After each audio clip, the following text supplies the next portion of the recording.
Hello, good morning everyone. और सब कैसे हो? उम्मीद करते हैं तुम लोग मस्त मज़े से शानदार होगे।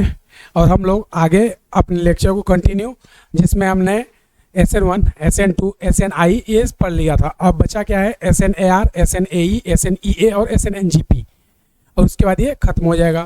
फिर इसमें नेम रिएक्शन और कुछ इंपॉर्टेंट रिएक्शन डिस्कस करेंगे, फिर इलिमिनेशन आएगा। तो अब यहाँ पर हम लोग 3 रिएक्शन पढ़ चुके हैं, SN1, SN2 और SNI। अब हम लोग पढ़ने जा रहे हैं नेक्स्ट नंबर जो है वो है SNAR, उसी को NAS बोलते हैं या उसी को SNAE भी बोलते हैं। तो जो अपने नेक्स्ट रिएक्शन है उस रिएक्शन को हम लोग क्या बोलेंगे? उसको कई लोग बोलते हैं SNAR, इसी को लोग बोलते हैं NAS, और यहीं पर इसी को हम लोग SNAE भी बोलेंगे। तो इसका पूरा नाम क्या है? तो पूरा नाम सब्स्टिट्यूशन न्यूक्लियोफिलिक एरोमेटिक या न्यूक्लियोफिलिक एरोमेटिक सब्स्टिट्यूशन। तो जो नाम आपको सूटेबल लगे वो बोल दो। तो ये है सब्स्टिट्यूशन न्यूक्लियोफिलिक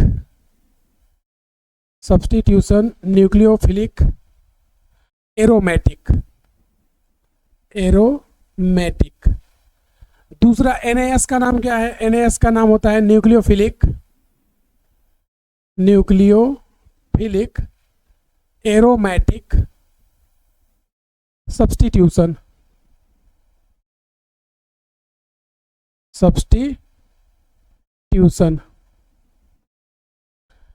तो ये इसका नाम है। अब इसका मतलब क्या है? यानी न्यूक्लियोफाइल जो है यहाँ पर सब्स्टिट्यूशन का काम करेगा। कैसे करेगा? तो यहाँ पर सबसे पहले हम लोग कंडीशन की बात करेंगे कि हाउ टू आइडेंटिफाई SNAR या NAS रिएक्शन। हमें कैसे पता चलेगा कि वहाँ पे SNR होगा या नहीं होगा? तो उसको पहचानने के लिए अपने पास जो कंडीशन है वो सबसे इम्पोर्टेंट है। तो यहाँ पे मैं बात करूँगा कंडीशन फॉर SNAR। तो SNAR होने की प्राइम कंडीशन क्या है? तो SNAR होने की सबसे प्राइम और मोस्ट कंडीशन जो है वो ये है कि रिएक्शन अपना हैलोजन होना चाहिए, और साथ में कौन होना चाहिए उसके पास? तो पहला यहाँ पर हैलोजन हो और साथ में NO2 ग्रुप। ये दो चीज़ें होनी ही चाहिए। पहला क्या? हैलोजन, दूसरा NO2 ग्रुप होना चाहिए। तो यहाँ पे आप बोल सकते हैं halogen and NO2 must be ortho para position to each other. तो अगर आर्थोपैरा पोजीशन पर NO2 और हैलोजन है तो वो SNAR को कर जाएगा, अदरवाइज वो फिर SNR को परफॉर्म नहीं करेगा। तो अब यहाँ पर एक एग्जाम्पल लेकर के समझते हैं और मैकेनिज्म भी डिस्कस करेंगे। तो जैसे मान लो मैंने यहाँ फर्स्ट एग्जाम्पल लिया, यहाँ पे हमने ले लिया इस तरह से ये क्लोरीन और यहाँ पे NO2। इसकी रिएक्शन हमने करा दी किससे? स्ट्रॉन्ग बेस NaOH ले लिया, जिसका pH कितना है? 14 pH का मतलब समझ रहे हो? Very very very strong base. और यहाँ पर टेम्परेचर भी हमें लेना होगा। तो टेम्परेचर कितना करते हैं? 160 डिग्री सेल्सियस। दूसरा यहीं पे मैं रिएक्शन लेता हूँ और इसमें इस बार 2 NO2 ले लेते हैं, एक आर्थो पर और एक पैरा पर, और यहाँ पर ये क्लोरीन और ये बेंजीन रिंग। तीसरी जो रिएक्शन है यहाँ पर एक और हम लोग NO2 लेंगे, लेकिन यहाँ पे टोटल NO2 कितना हो जाएगा? 3, आर्थो दोनों और पैरा एक। तो ये हो गया Cl।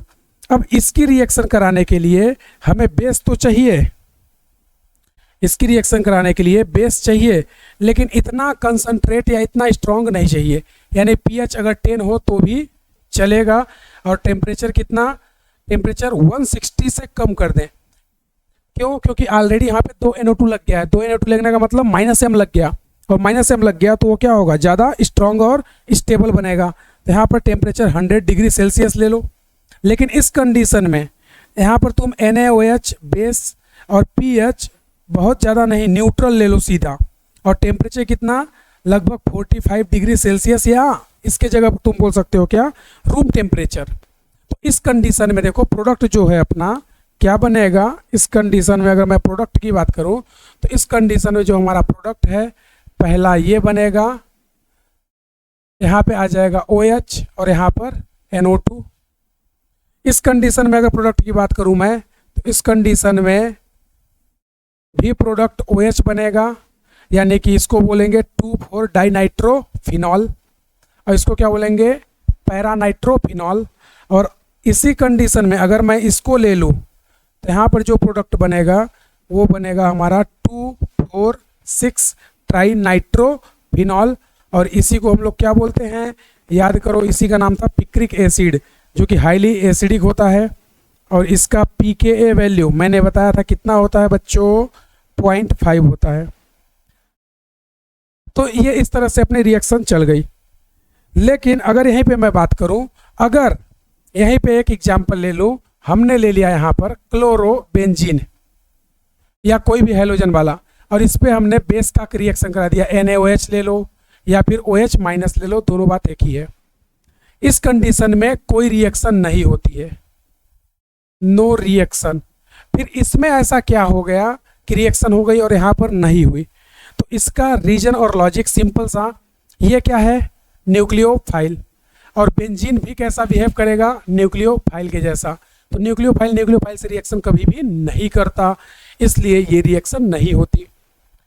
तो इस कंडीशन में ऐसा क्या हुआ, इस कंडीशन में तुम्हें समझ में आएगा कि हाई टेम्परेचर और स्ट्रॉन्ग बेस लेकर के हमने किसी एक को इलेक्ट्रोफाइल में कन्वर्ट कर दिया।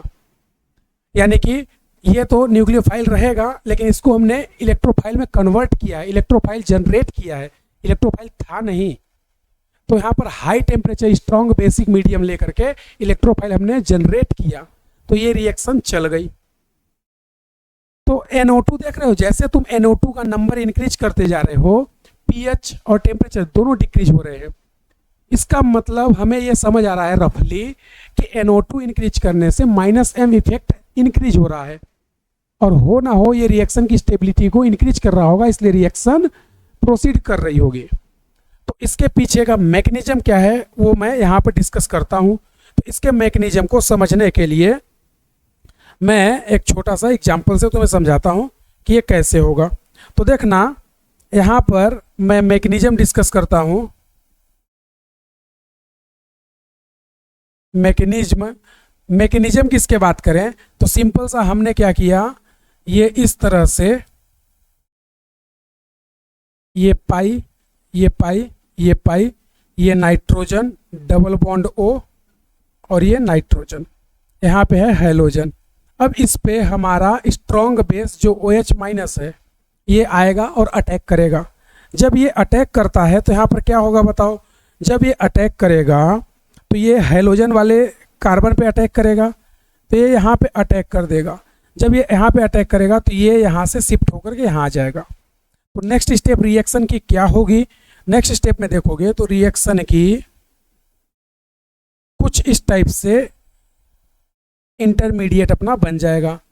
ये यहाँ और ये N, ये डबल बॉन्ड, कोऑर्डिनेट को मैं कन्वर्ट करके ऐसे बना दे रहा, देखो ये माइनस और ये प्लस, और ये अपना आ गया क्या, OH। तो जैसे ये इस पे अटैक करेगा ये Cl क्या कर जाएगा, लीव कर जाएगा, और यहाँ पे ये क्या आ गया, माइनस। अब ये तुम देखोगे कि यहाँ पर जैसे ये OH माइनस लगा, इस या इसको ऐसे कर सकते हो, यहाँ पे ना ऐसे करो, ज़्यादा अच्छे से तुम्हें समझ आएगा। यहाँ पे Cl को लीव बाद में करेंगे नेक्स्ट स्टेप में। यहाँ पर ये OH ये ऐसे लग गया, ठीक है। अब यहाँ पर तुम देखोगे तो यहाँ पर जैसे ही ये निगेटिव, पहले ये कैसा था बताओ, एरोमेटिक, अब कैसा हो गया, नॉन एरोमेटिक। तो ये तो पता है ना कि इस निगेटिव का रिजोनेंस इसके आर्थो पे जाएगा और पैरा पे जाएगा, और पैरा पे जाने के साथ साथ इन NO2 पे भी जाएगा भाई, पाई सिंगल पाई, पाई सिंगल पाई। तो इसका मतलब इसका रिजोनेंस इसके ऑक्सीजन पे जा रहा है, यानी कि NO2 का -m काम करेगा। और कहाँ कहाँ पे करेगा, आर्थो पे, पैरा पे, आर्थो पे। तो अब ये जैसे ही नेक्स्ट स्टेप में अपना इलेक्ट्रॉन देगा, Cl यहाँ से लीव कर जाएगा। तो तो ये बताओ यहाँ पर अभी कुछ निकला है क्या? कुछ भी नहीं निकला है, सब कुछ ऐड हो गया। तो इस प्रोसेस को क्या बोलोगे? इसको बोलते हैं एडिशन। भाई कुछ भी यहाँ पे बाहर नहीं गया है।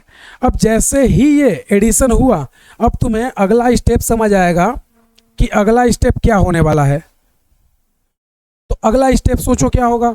अब हमें पता है कि अगला स्टेप यहाँ पर ये नॉन एरोमेटिक से नॉन बना, नॉन से फिर क्या बन जाएगा? एरोमेटिक, और यहाँ पर Cl लीव कर जाएगा। तो तुम देखोगे यहाँ पर नेक्स्ट स्टेप रिएक्शन की क्या हो जाएगी? नेक्स्ट स्टेप रिएक्शन की ये N डबल बॉन्ड O, ये O और ये प्लस, और यहाँ पर ये OH लग गया है, यहाँ पर ये पाई, ये पाई, ये पाई, ये बन गया अपना आर्थोनाइट्रोफिनॉल, सॉरी पैरानाइट्रोफिनॉल। अब ये जो पैरानाइट्रोफिनॉल बना है और साथ में यहाँ पे क्या निकल गया? Cl minus. तो ये जो अपना पैरानाइट्रोफिनॉल बना है, अब यहाँ पे देखो न्यूक्लियोफाइल, जैसे ही अपना बॉन्ड दिया ये क्या हो गया? एलिमिनेट हो गया, यहाँ से निकल गया। तो इस प्रोसेस को क्या बोलोगे? इस प्रोसेस को बोलेंगे इलिमिनेशन। इसको क्या बोलेंगे? इलिमिनेशन।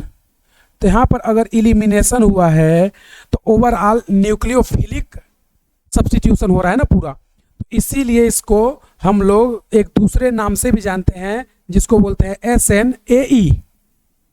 SNAE का मतलब substitution nucleophilic addition and elimination. तो पहले एडिशन होता है फिर इलिमिनेशन होता है। एडिशन किसका होगा? न्यूक्लियोफाइल का। इलिमिनेशन किसका होगा? लिविंग ग्रुप का। तो इसलिए इसको SNAE भी बोला जाता है। तो यहाँ पर ओवरऑल तुम देखोगे तो एडिशन ये बना, और यहाँ पर फिर उसके बाद ये जैसे ही अपना डोनेट किया ये लिविंग ग्रुप यहाँ से निकल जाएगा। ये लिविंग ग्रुप निकला तो ये क्या हो गया? एलिमिनेशन। और इसी में देखोगे तो ये रिएक्शन की क्या हो जाएगी? यहाँ पर जैसे ही हाइड्रोजन का अटैच होगा ये रिएक्शन की RDS स्टेप होगी। ये रिएक्शन की क्या हो जाएगी? RDS स्टेप हो जाएगी। क्यों? क्योंकि पाई को ब्रेक करके सिग्मा बना रहे हैं ना। तो पाई को ब्रेक करके सिग्मा बनाना, तो ये रिएक्शन की RDS स्टेप होगी। और अगर ये रिएक्शन की RDS स्टेप है और ये जो कॉम्प्लेक्स बना है ना, इसको बोलते हैं मिशन हैमर कॉम्प्लेक्स। इसको क्या बोलते हैं? मिशन मिसर हैमर कॉम्प्लेक्स।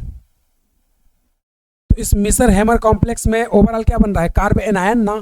तो कार्ब एनायन की स्टेबिलिटी जितनी इंक्रीज होगी रेट ऑफ रिएक्शन उतनी ही फास्ट होगी। तो यहाँ पे देखो माइनस जितना आएगा निगेटिव उतना स्टेबल करेगा। यहाँ पे 2 माइनस तो निगेटिव और स्टेबल, 3 माइनस तो निगेटिव और स्टेबल। तो जितना ज़्यादा नेगेटिव चार्ज स्टेबल करेगा रिएक्शन की रेट उतनी ही फास्ट होगी। इसका मतलब हम लोग बोल सकते हैं कि NaS या SNAR या SNAE directly proportional to stability of -m -h -i। तो ये अपने रिएक्शन का क्या है? मैकेनिज्म है। बहुत ही छोटा है, बहुत ही आसान है। SNAE क्यों बोलते हैं? क्योंकि सब्स्टिट्यूशन न्यूक्लियोफिलिक सब्स्टिट्यूट कर रहा है किसको? लिविंग ग्रुप को। तो कैसे कर रहा है? पहले एडिशन करके फिर उसके बाद एलिमिनेशन करके। तो ये रिएक्शन का क्या है? मैकेनिज्म। इसका कैरेक्टरिस्टिक्स अभी अगले पॉइंट पर लिखेंगे। तो पहले आप इसे एक बार नोट करो।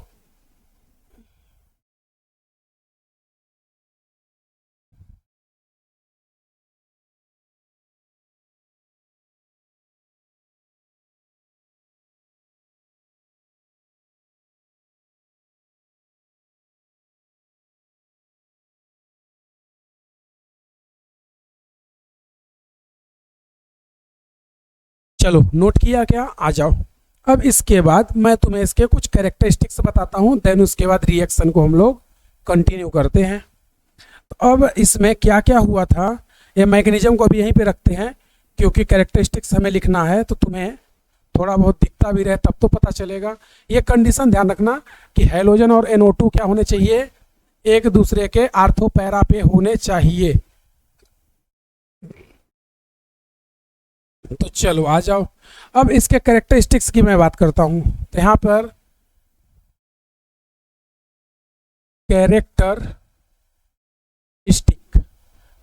कैरेक्टरिस्टिक्स की बात करूं तो सबसे पहला पॉइंट यहां पे वो बोल सकते हैं क्या? It is also known as SNAE reaction.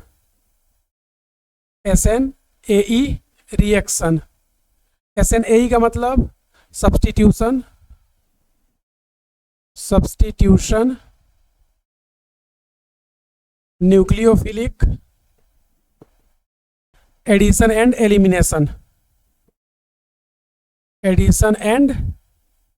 Elimination, तो ये बात क्लियर है।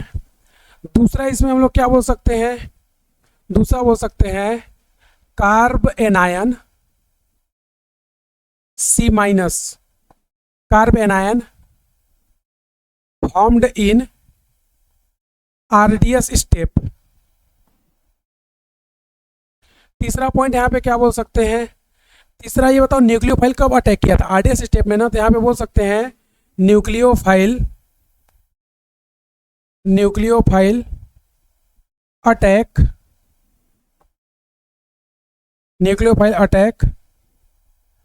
इन RDS स्टेप। अब यहाँ पे देखोगे तो RDS स्टेप में दो चीजें आ रही हैं, एक तो यहाँ पे न्यूक्लियोफाइल और एक एल्काइल हैलाइड। तो यहाँ पे रिएक्शन की रेट दो चीज़ों पे डिपेंड करेगी, एक तो न्यूक्लियोफाइल के कंसंट्रेशन पे, दूसरा एल्काइल हैलाइड के कंसंट्रेशन पे। तो यहाँ पर फोर्थ पॉइंट क्या बोल सकते हैं, रेट ऑफ SNAR या NAS, rate of SNAR directly proportional halide, और दूसरा डायरेक्टली प्रोपोर्शनल न्यूक्लियोफाइल के कंसंट्रेशन पर। तो इस रिएक्शन की ऑर्डर क्या होगी, order of reaction second order होगा, सेकेंड ऑर्डर। इसकी मॉलिक्यूलरिटी क्या होगी, तो इसकी मॉलिक्यूलरिटी, दो मॉलिक्यूल आ रहे हैं ना, तो मॉलिक्यूलरिटी इसकी 2 हो जाएगी, यानी कि 2 मॉलिक्यूल काम कर रहे हैं। और लास्ट आखिरी क्या, reactivity of SNAR directly proportional किसके होगा, -m -h -i के। क्यों, क्योंकि यहाँ पर कार्बेनाइन इंटरमीडिएट बन रहा है, तो यहाँ पर कार्बेनाइन इंटरमीडिएट बनेगा तो रेट इस पर डिपेंड करेगी। तो ये सारी बातें यहाँ से आ रही हैं, समझा क्या। तो इसको नोट करो और इस पर हम लोग क्वेश्चन प्रैक्टिस कुछ करते हैं, फिर उसके बाद और क्वेश्चन इस पर करेंगे। तो जल्दी से आप लोग नोट करो।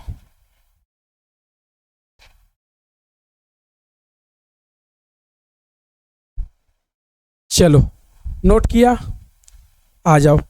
अब उसके बाद यहाँ पर कुछ क्वेश्चन प्रैक्टिस करते हैं हम लोग।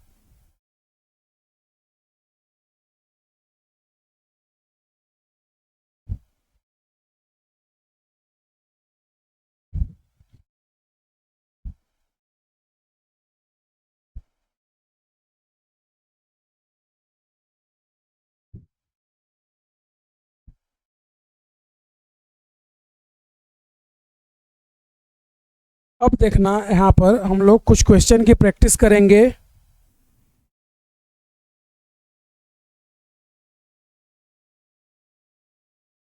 तो क्वेश्चन हम लोग लिख लेते हैं, देन उसके बाद प्रैक्टिस करेंगे क्या क्या है। तो पहला है अपने पास रेट कंपेयर,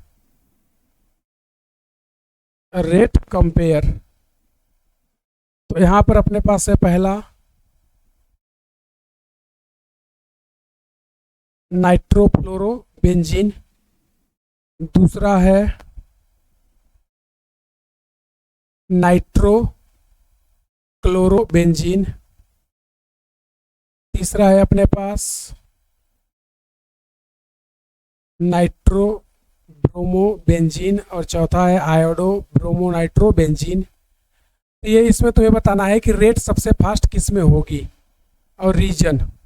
फिर दूसरा है अपने पास प्रोडक्ट सीधे बनाना है, हमने ले लिया यहाँ पर इस तरह से ये Cl और यहाँ पर NO2, और इसकी रिएक्शन हमने किससे करवा दी, स्ट्रॉन्ग बेस CH3O- से।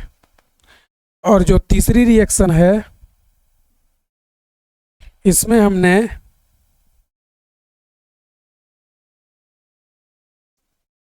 रिएक्शन करवा दी किससे, NO2, ये Cl और CH3O- से।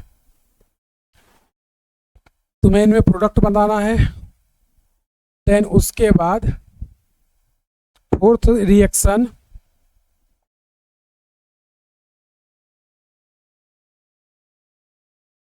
ये NO2, ये Cl और ये F। इसमें भी रिएक्शन किससे हो रही है? CH3O माइनस से। देन फिफ्थ नंबर हमने यहाँ पे ले लिया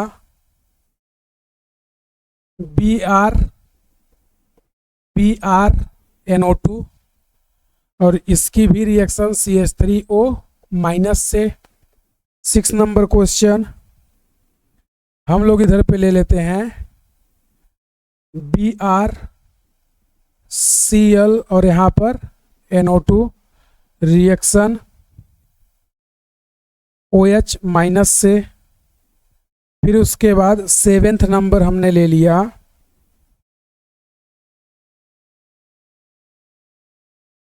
ये NO2 और यहाँ भी NO2, यहाँ पर ब्रोमीन और यहाँ पर आयोडीन। इसकी रिएक्शन करा देते हैं KOH और हीट के साथ। तो तुम्हें बताना है इनमें मेजर प्रोडक्ट क्या बनेगा। जल्दी से आप लोग अपना आंसर टाइप करो और बताओ क्या आ रहा।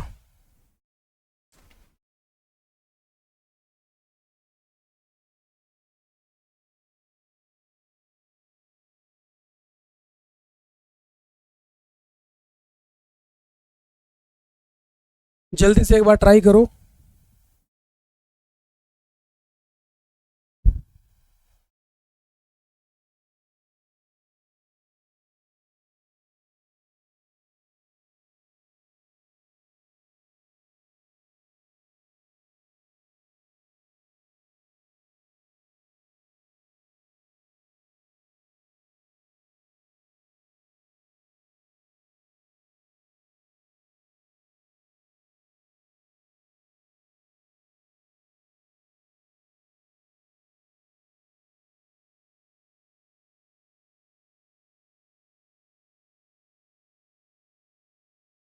चलो आया क्या आंसर तुम्हारा? आ जाओ। अब यहाँ पर रेट कंपेयर की बात हो रही है तो देखो यहाँ पर क्या होगा। सिंपल सा ये बताओ, जब ये ब्रेक होता था तो क्या बनता था?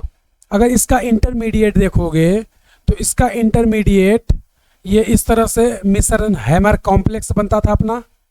और ये जो मिशन हैमर कॉम्प्लेक्स था ये कुछ इस टाइप से देखो बना था। और यहाँ पर फ्लोरीन और यहीं पर OH, ऐसा ही कुछ बना था। तो ये बताओ ये मिशन हैमर तो चारों में बनेगा ना। मिशन हैमर कॉम्प्लेक्स जो है ये तो चारों में बनेगा। और ये भी फिक्स है कि ये एनायन इन चारों में NO2 के साथ रिजोनेंस करेगा। तो फिर अलग क्या है? अलग है इस फ्लोरीन का निगेटिविटी। यानी कि तुम देखोगे तो इस एनायन को फ्लोरीन जल्दी स्टेबल करेगा क्योंकि फ्लोरीन का माइनस आई इफेक्ट ज़्यादा होता है। क्लोरीन का माइनस आई कम होता है, ब्रोमीन का उससे कम, आयोडीन का सबसे कम होता है। तो सिंपल सा माइनस आई जितना ज़्यादा स्ट्रांग होगा, क्योंकि माइनस एम तो सभी में लगेगा ना भाई, माइनस एम सभी में लगेगा, इसमें कोई नई बात नहीं है। तो माइनस एम सभी में लग रहा है, सभी में NO2 है। तो अब डिसाइड कौन करेगा? अब डिसाइड करेगा इनका माइनस आई इफेक्ट। तो जो जितना ज़्यादा माइनस आई इफेक्ट लगाएगा वो माइनस को उतना जल्दी और ज़्यादा स्टेबल करेगा। तो हम यहाँ पे बोल सकते हैं क्या कि due to minus I effect, इस माइनस आई इफेक्ट के कारण ही केवल क्वेश्चन होगा। प्लस एम माइनस एम ये सब कुछ नहीं लगा सकते। क्यों? क्योंकि वो तो सभी में लग रहा है ना। तो डिफरेंस क्या है? माइनस आई। जिसका माइनस आई जितना ज़्यादा स्ट्रांग उसकी रेट उतनी ही फास्ट। तो यहाँ पर लिविंग ग्रुप की टेंडेंसी नहीं लगाएंगे। क्यों? क्योंकि लिव तो लास्ट में हो रहा है ना एलिमिनेशन में। हमारा पहला स्टेप ही क्या था? RDS, और RDS में क्या बन गया था? एनायन। तो हमें वो नहीं देखना है कि लिविंग ग्रुप निकलने की टेंडेंसी आयोडीन की ज़्यादा है तो इसका फास्ट होगा, नहीं होगा, क्योंकि वो तो लास्ट स्टेप है रिएक्शन की। RDS स्टेप में क्या हो रहा है? ये बन रहा है और इसकी स्टेबिलिटी माइनस एम, तो माइनस एम सभी में है। फिर माइनस आई, तो माइनस आई फ्लोरीन का सबसे ज़्यादा होता है। तो ऑर्डर क्या आ जाएगा यहाँ पर? सबसे ज़्यादा fluorine, then chlorine, then bromine, then iodine. अब इसमें देखोगे तो हमारा इंपॉर्टेंट क्या था? इंपॉर्टेंट ये था कि हेलोजन और नाइट्रोजन आर्थो पैरा होना चाहिए। हेलोजन को हटाओ और अपना ग्रुप लगाओ। तो ये हमने लेके आ गए यहाँ पर ये NO2 और यहाँ पे लगा दो OCH3। इसमें आ जाओ तो अब देखोगे तो इस हैलोजन के रिस्पेक्ट में ये क्या है, पैरा पर, लेकिन इस हैलोजन के रिस्पेक्ट में ये क्या हो जाएगा, मेटा पर। तो हमें कौन सा हैलोजन रिमूव करना चाहिए, जो हैलोजन और नाइट्रो दोनों एक दूसरे के क्या हो, आर्थो या पैरा पर। तो इस हैलोजन के रिस्पेक्ट में नाइट्रो कहाँ है, पैरा पर, लेकिन इसके रिस्पेक्ट में मेटा पे है। तो हम इस हैलोजन को हटाएंगे, इसको नहीं हटा सकते। तो यहाँ पर जो अपना प्रोडक्ट बनेगा वो प्रोडक्ट ये बन जाएगा, ये OCH3, ये Cl रहेगा और ये NO2 भी रहेगा। इसमें आ जाओ तो अब देखोगे तो इस हैलोजन के लिए पैरा पर कौन है, नाइट्रो, लेकिन इसके लिए पैरा पर नहीं है, इसके लिए मेटा पे है ना। तो इसको हटाएंगे कि इसको हटाएंगे, इसको हटाना पड़ेगा। तो यहां पर इसको हटाएंगे और ये इस तरह से रिएक्शन यहाँ पे क्या आ जाएगा, OCH3, ये Cl और यहाँ पर NO2। अगला, अब इसमें देखो, इस Br को देखो और इस Br को, इस Br के लिए NO2 क्या है, मेटा पर, इसके रिस्पेक्ट में। इस Br के लिए NO2 है मेटा पर, मतलब इस Br को नहीं हटा सकते तुम। क्यों, क्योंकि अगर ये हटेगा तो एनायन जो है यहाँ तक नहीं पहुँचेगा। लेकिन इस Br के रिस्पेक्ट में ये कहाँ है, आर्थो पे। तो आर्थो पे तो एनायन का इफेक्ट पहुँचता है ना, चाहे केटायन हो या एनायन। तो आर्थो पे ये है, तो आर्थो पे इसका काम हो जाएगा, यानी आर्थो पे पहुँचेगा अटैक। तो इन दोनों में से इस ब्रोमीन को हटाना होगा। हमारी कंडीशन क्या थी, आर्थो पैरा पर हैलोजन और नाइट्रो होना चाहिए। तो इस बार जो अपना प्रोडक्ट आएगा वो तुम्हें समझ आ रहा होगा कि सर यहाँ पर OCH3 कर दो और यहाँ पर NO2 और ये Br ऐसे ही रहने दो। अब इसमें देखोगे तो सेम वही कहानी, इस ब्रोमीन के लिए ये क्या है, आर्थो पे, लेकिन क्लोरीन के लिए क्या है, मेटा पे। तो ब्रोमीन हटाएंगे क्लोरीन, तो ब्रोमीन हटाएंगे। रिएक्टिविटी भले क्लोरीन की ज़्यादा है लेकिन ब्रोमीन हटेगा। क्यों, क्योंकि ब्रोमीन हटेगा तो जो एनायन बनेगा उसकी स्टेबिलिटी NO2 फुलफिल करेगा, लेकिन क्लोरीन में नहीं करेगा क्योंकि मेटा पे हो जाएगा। तो इसमें ब्रोमीन को हटाएंगे और जब ब्रोमीन को हटाएंगे तो यहाँ पे क्या लगा देंगे, OH और यहाँ पर NO2 और यहाँ पर Cl। अब इसमें देखो तो इस ब्रोमीन के लिए नाइट्रो आर्थो पे है, ये नाइट्रो पैरा पर। इस आयोडीन के रिस्पेक्ट में ये नाइट्रो दोनों कहाँ है, मेटा पर। तो ब्रोमीन को हटाएगा कि आयोडीन को, ब्रोमीन को हटाएंगे। क्यों, क्योंकि उसके रिस्पेक्ट में दोनों नाइट्रो कहाँ है, आर्थो पैरा पर। तो ब्रोमीन को हटाएंगे और आयोडीन को जैसा है एज इट इज रहने देंगे। तो ये यहाँ पर आ जाएगा आयोडीन, यहाँ पे लग जाएगा NO2 और यहाँ पे लग जाएगा NO2 और KOH से क्या आ जाएगा, OH। तो आई होप कि तुम्हें समझ आया होगा इनका प्रोडक्ट कैसे फॉर्म हो रहा है। तो इसको पहले आप नोट करो, देन उसके बाद हम लोग आगे चलते हैं।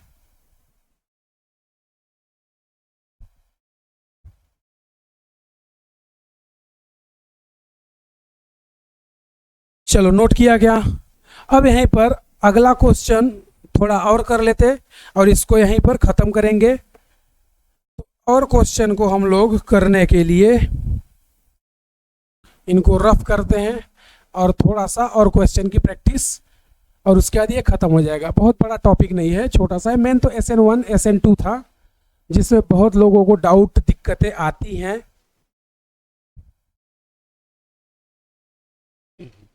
चलो तो अपन ने कितना क्वेश्चन कर लिया था, 7। तो और क्वेश्चन कर लेते हैं थोड़ा। अगला क्वेश्चन नंबर 8 कर लेते हैं। क्वेश्चन नंबर 8, क्वेश्चन नंबर 8 क्या है,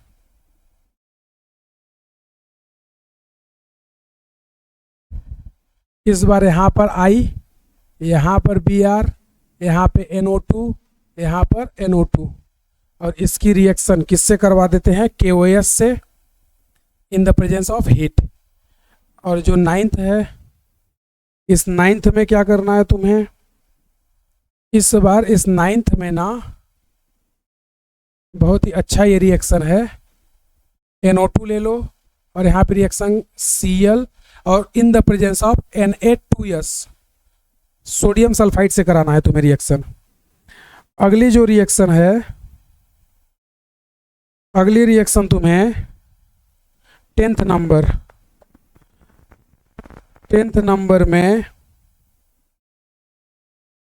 ये NO2, ये NO2 और इसकी रिएक्शन करा दो KOH और हीट के प्रेजेंस में, और यहीं पर ले लो K3FeCN का होल 6, ये ले लो। और इसी में एक अगला रिएक्शन करा दो 10th के बाद 11th नंबर। ये रिएक्शन बहुत ही इम्पोर्टेंट है, इसमें तुम रिएक्शन कराओ टर्सरी ब्यूटाइल, इधर पे लगा है ना इस तरह से, और इसकी रिएक्शन हो रही है, इसकी रिएक्शन हो रही है फ्लोरो नाइट्रोबेंजीन से NO2F। तुम्हें बताना इनका प्रोडक्ट क्या होगा। और उसके बाद एक क्वेश्चन और,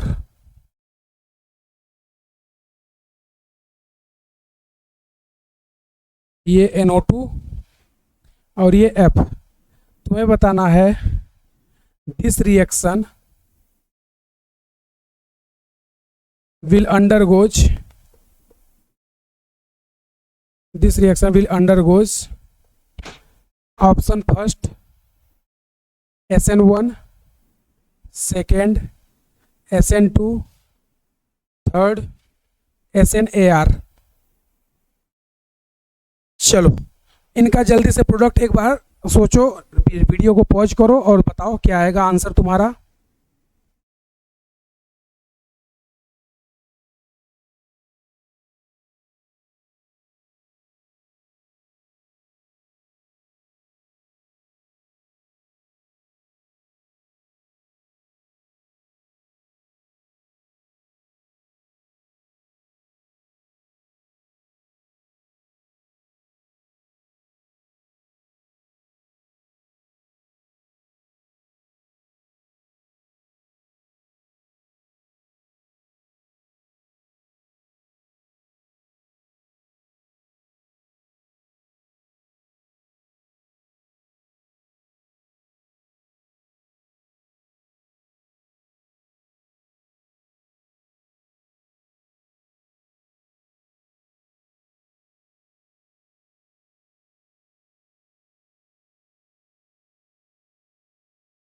चलो आ गया क्या भाई?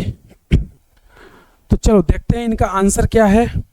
तो सिंपल सा यहाँ पर देखोगे तो अब यहाँ पर वही कहानी, इस आयोडीन के रिस्पेक्ट में ये और ये क्या है आर्थो पैरा, ब्रोमीन के रिस्पेक्ट में दोनों नाइट्रो क्या है मेटा पर, तो ब्रोमीन नहीं हटेगा आयोडीन हटेगा, तो फाइनली तुम्हारा प्रोडक्ट क्या बन जाएगा यहाँ से, फाइनली तुम्हारा प्रोडक्ट ये NO2, ये भी NO2 और यहाँ पे लगा दोगे OH और यहाँ पर Br। इसमें देखोगे तो Na2S से क्या बनेगा बताओ, S-2, तो S-2 है तो S-2 पहला अटैक करेगा किस पर, क्लोरीन पर, तो क्लोरीन को वहाँ से हटा देगा। जैसे ही क्लोरीन को वहाँ से हटाएगा तुम्हें समझ आएगा कि यहाँ पर बन जाएगा NO2 और ये S और इस पर एक माइनस, दो माइनस था ना तो एक दे दिया तो एक माइनस बचा। अब ये नेक्स्ट स्टेप वापस फिर से अटैक कर देगा, तो जब इस पर फिर से अटैक करेगा तो फाइनली ये फिर से आ जाएगा और इस पर देखो क्या बन जाएगा, थायो ईथर बन जाएगा। ये NO2, ये S और ये NO2, तो ये प्रोडक्ट क्या बन गया, थायो ईथर। तो तुम्हें नहीं दिया है 2 मोल, तुम्हें कंसीडर करना पड़ेगा, समझा क्या? तो ये बहुत इंपॉर्टेंट रिएक्शन है। इसमें आ जाओ, ये भी बहुत इंपॉर्टेंट है, मतलब इन तीनों रिएक्शन को ना ये वेरी वेरी वेरी इंपॉर्टेंट है। इस पे तुम चाहो तो 10-20 हज़ार स्टार दे सकते हो, कोई दिक्कत वाली बात नहीं है। हालांकि ये भी अच्छा है लेकिन फिर भी चलो आ जाओ। अब इसमें देखोगे तो हैलोजन तो इसमें है ही नहीं, अब क्या करें? जब हैलोजन ही नहीं है तो फिर अब रिएक्शन कैसे होगी? तो हैलोजन नहीं है तो कोई दिक्कत नहीं है। इस बार KOH यानी K+ और OH-। अब देखोगे तो एक ये इसका आर्थो है और यहाँ पर ये पैरा, तो ये आर्थो पोजीशन ये पैरा। आर्थो पे अगर ये अटैक करेगा तो इसको स्टेरिक हिंड्रेंस मिलेगा, लेकिन अगर ये बेस पैरा पे अटैक करे तो हिंड्रेंस कम होगा। तो ये क्या करता है, यहाँ पर पैरा पर जो हाइड्रोजन जुड़ा है इसको ले जाता है। इसको जब ये ले जाएगा तो वहाँ से हटा देगा और खुद जाके जुड़ जाता है। जैसे ही खुद जाके जुड़ेगा तो यहाँ पर ये इस तरह से NO2, ये NO2 और यहाँ पे आ जाएगा OH, और यहाँ पर H- को रिमूव कर दिया जाएगा। जनरली हम लोग H- कभी रिमूव नहीं करते, क्यों? क्योंकि इसका ऑक्टेट या डबलेट कंप्लीट है, मतलब 2 इलेक्ट्रॉन है, हाईली स्टेबल है। तो हम लोग जनरली H+ रिमूव करते हैं, H- नहीं करते, लेकिन यहाँ पर कर रहे हैं। तो अब यहाँ पर इसका रोल क्या है? तो ये जो है ना माइल्ड ऑक्सीडाइजिंग एजेंट है। क्या है? ये है माइल्ड ऑक्सीडाइजिंग एजेंट। तो माइल्ड ऑक्सीडाइजिंग एजेंट है, तो यहाँ पे आयरन अभी कितना है, +3 में। तो यहाँ पर ये H जो है माइनस, इसको ये क्या कर देगा, रिड्यूस कर देगा, +3 से कन्वर्ट कर देगा Fe+2 में, और ये खुद किस में कन्वर्ट हो जाएगा, फ्री रेडिकल में। अब ये फ्री रेडिकल का क्या कर लेगा, डाइमर। इस फ्री रेडिकल का ये क्या बना लेगा, डाइमर, और जैसे ही डाइमर बनेगा यहाँ पे क्या मिल जाएगी, ½ मोल हाइड्रोजन गैस। तो ये रिएक्शन बहुत ही इंपॉर्टेंट है, जनरली लोगों को समझ नहीं आता कि यहाँ पे रिएक्शन कैसे हो गई। समझा क्या? तो H- हम लोग जनरली रिमूव नहीं करते, लेकिन इसके कारण हमने रिमूव कर दिया। अब इसमें आ जाओ, इसमें देखोगे ना तो इसमें जनरली यहाँ पर देखो ये ऐसे इस पर डायरेक्ट अटैक नहीं करेगा। क्यों? क्योंकि देखो अगर इस पाई को मैं ऐसे शिफ्ट कर लूं तो तुम्हें समझ आ रहा होगा कि अगर ये ऑक्सीजन का चार्ज यहाँ पर रिजोनेंस कर दे तो ये रिजोनेंस करके ये यहाँ शिफ्ट हो जाएगा और फिर ये यहाँ शिफ्ट हो जाएगा। तो फाइनली जब रिजोनेंस कर जाएगा ये, तो ये देखो कुछ ऐसा बन जाएगा, ये यहाँ, ये यहाँ, ये ऑक्सीजन डबल बॉन्ड और यहाँ पर माइनस, और ये ऐसे और ये ऐसे, मतलब ये 3 CH3 है मिथाइल ग्रुप। अब मुझे ये बताओ तुम, एक बार ऑक्सीजन पे माइनस था, एक बार कार्बन पे, तो कार्बन पे माइनस, ऑक्सीजन पे माइनस, अच्छा न्यूक्लियोफाइल कौन होगा? तो हमें पता है कार्बन अच्छा न्यूक्लियोफाइल होता है। क्यों? क्योंकि न्यूक्लियोफाइल पीरियड में इन्वर्सली क्या होता है, EN, जिसका EN ज़्यादा होगा वो बेकार न्यूक्लियोफाइल होता है। तो कार्बन अच्छा न्यूक्लियोफाइल है एज कंपेयर ऑक्सीजन, इसलिए ऑक्सीजन अटैक नहीं करेगा। कौन करेगा? कार्बन। तो अब ये कार्बन जो है यहाँ से जा करके इस फ्लोरीन पे अटैक करेगा, तो ये फ्लोरीन यहाँ से निकल लेगा। जैसे ये फ्लोरीन निकलेगा तो तुम्हें समझ में आएगा कि यहाँ पर क्या बन जाएगा, यहाँ पर ये इस तरह से NO2 और इसके साथ ये बॉन्ड बना लिया,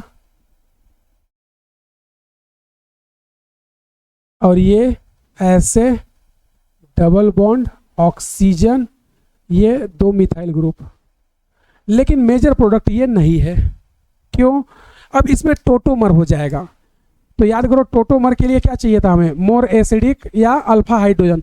तो ये अल्फा हाइड्रोजन है, ये क्या करेगा, अपने इलेक्ट्रॉन को यहाँ देगा। तो ये जैसे यहाँ देगा, ये कहाँ चला जाएगा, ये यहाँ चला जाएगा और ये यहाँ, और ये जैसे यहाँ आएगा ये H+ को ले लेगा।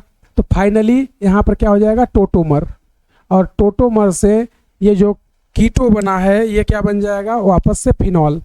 तो हमने पढ़ा है ना कि जब कभी एरोमेटिसिटी इंक्रीज हो या H बॉन्ड बने तो इस कंडीशन में इनॉल ज़्यादा स्टेबल होता है एज कंपेयर टू कीटो। तो ये NO2 और यहाँ पर ये एरोमेटिक फिर से बन जाएगा और ये हो जाएगा तुम्हारा फिनॉल, और ये ऐसे, ये तुम्हारा मेजर है, ये मेजर नहीं है।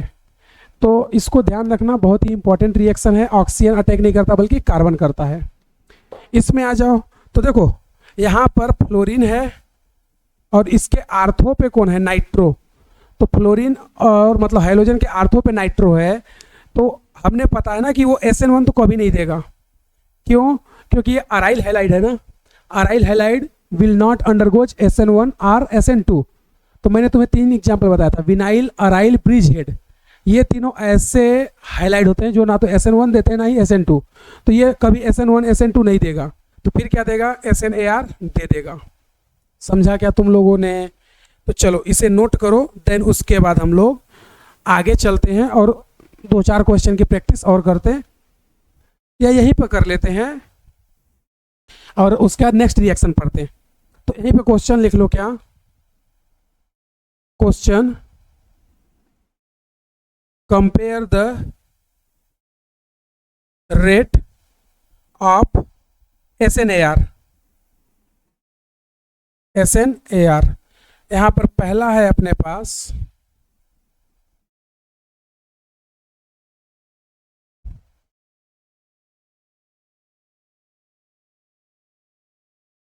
ये 4 बेंजीन की रिंग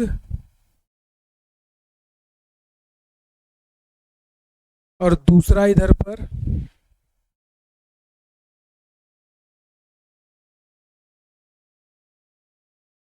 BrNO2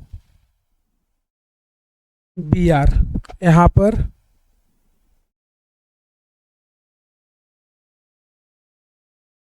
पर Br और ये NO2 और ये भी NO2। इसमें क्या करना है तुम्हें, इसमें ये Br,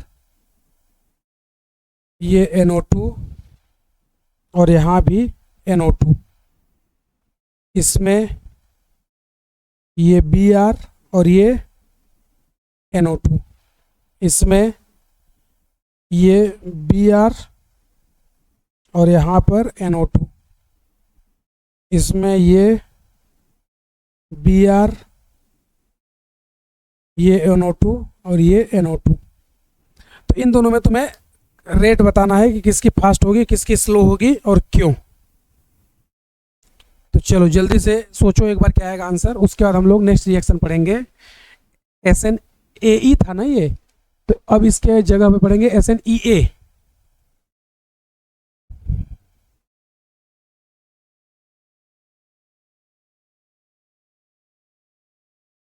चलो सोच लिया क्या? तो अब देखोगे सिंपल सा, आपने हैलोजन को तुम देखो पहले, ये हैलोजन, ये हैलोजन, ये हैलोजन, ये हैलोजन। इस हैलोजन के लिए NO2 कहाँ है, आर्थो पैरा पर, तो इसमें आर्थो पैरा पे है तो -m लगेगा, 2 इसके लिए सिर्फ -m लग रहा है, वो भी 1। इसके लिए -i लगेगा ना, -m नहीं लग सकता, क्यों, क्योंकि मेटा पे है। इसके लिए देखो पैरा पे भी है और मेटा पे भी है, तो पैरा पर क्या लग जाएगा -m और मेटा पे क्या लग जाएगा -i। तो इसके पास 2 -m है, यानी कि 1 सबसे ज़्यादा होगा रिएक्टिव। फिर इसके बाद -m -i है तो यह आ जाएगा 4। इसमें -m है, इसमें -i, तो -m ज़्यादा रिएक्टिव होगा ना, तो यानी कि 2, उसके बाद 1।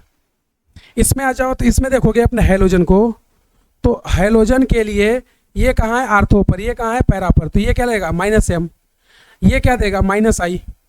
इसमें देखोगे तो इसमें आर्थो पैरा पे है ना भाई, तो ये भी -m देगा, ये भी -m देगा, तो 2 is more reactive than 1।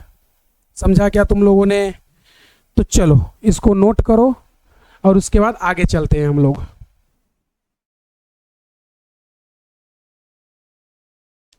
Note किया क्या?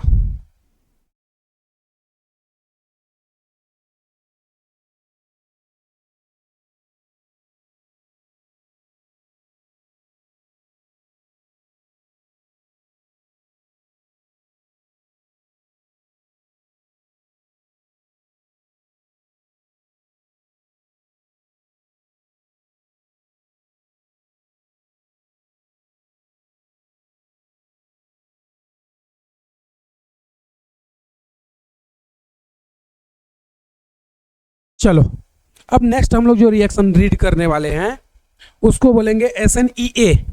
SNAE का जस्ट उल्टा, यानी पहले उसमें इलिमिनेशन होता है, देन उसके बाद एडिशन होता है, और इस पर बहुत बार क्वेश्चन आया है। इसी को बेंजाइन मैकेनिज्म भी बोलते हैं। तो नेक्स्ट रिएक्शन हम लोग पढ़ने वाले हैं SNEA। SNAE का भाई है।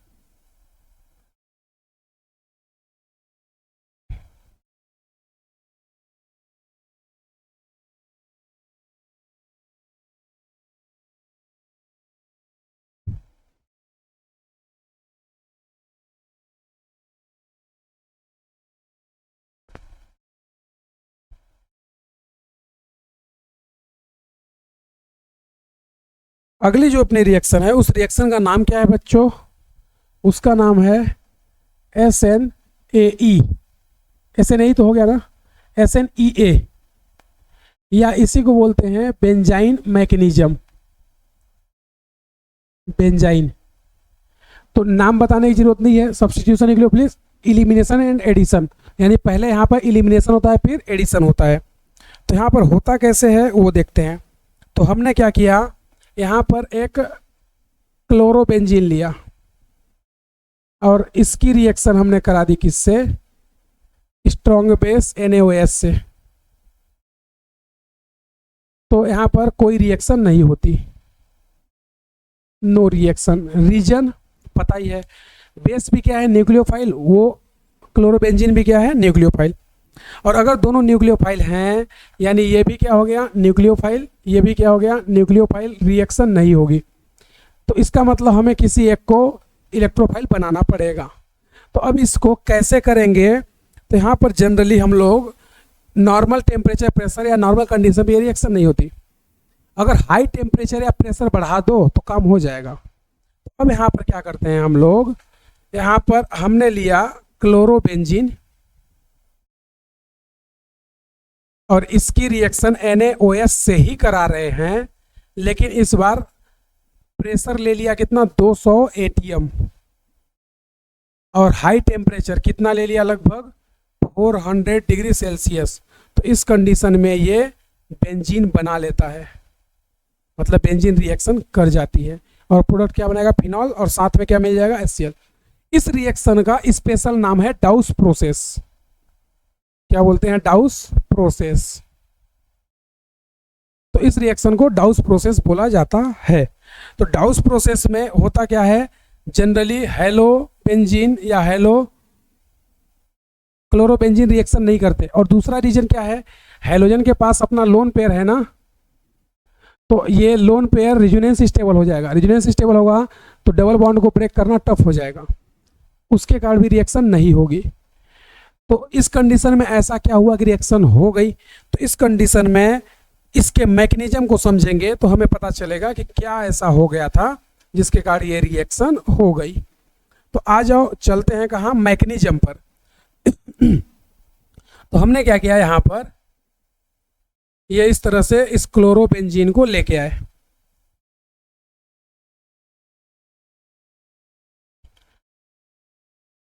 ये और यहाँ पर क्लोरीन, और यहाँ पे हमारा OH- जो कि क्या है? न्यूक्लियोफाइल है और स्ट्रॉन्ग बेस के जैसे बिहेव करेगा। तो अब ये क्या करेगा? ये अपना जो न्यूक्लियोफाइल है OH- इस बेंजीन पर अटैक करेगा। क्यों? क्योंकि हाई टेम्परेचर और हाई प्रेशर हमने दे रखा है। तो अब ये अटैक कर सकता है, यानी कि अटैक करने के लिए सूटेबल है। तो ये क्या करता है? ये क्लोरीन पे अटैक नहीं करता क्योंकि ये डबल बॉन्ड है, ये बल्कि यहाँ का हाइड्रोजन लेकर के भाग जाता है। जैसे ये हाइड्रोजन लेके भागेगा, ये रिएक्शन का टाइप क्या हो जाएगा? Acid base. और एसिड बेस हो गई तो अब देखोगे तो यहाँ पर जो अपना बनेगा वो कुछ इस टाइप से बन जाएगा, ये Cl और ये माइनस। अब ये माइनस क्या करेगा? माइनस तुरंत अपने इलेक्ट्रॉन को देता है। अच्छा, ये जो है ना एनायन या माइनस बना हुआ, इसका रेजोनेंस नहीं होगा। क्यों?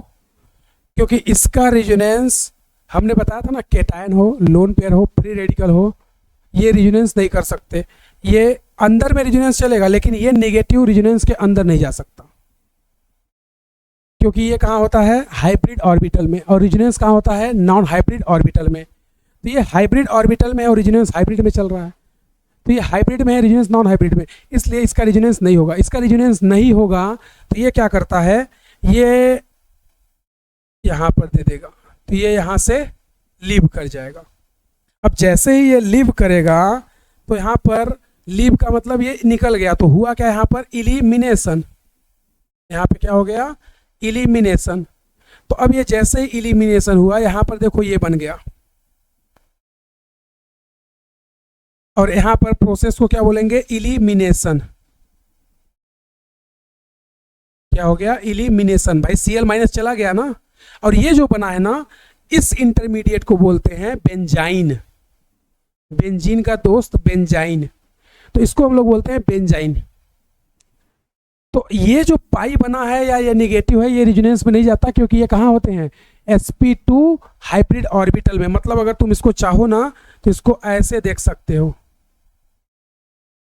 ये ऐसे, तो ये sp2 हाइब्रिड ऑर्बिटल में होने के कारण नहीं जाता, यानी कि ये sp2 में होता है, और sp2 हाइब्रिड में होने के कारण रेजोनेंस में नहीं जाएगा, क्योंकि रेजोनेंस कहाँ होता है, नॉन हाइब्रिड ऑर्बिटल में।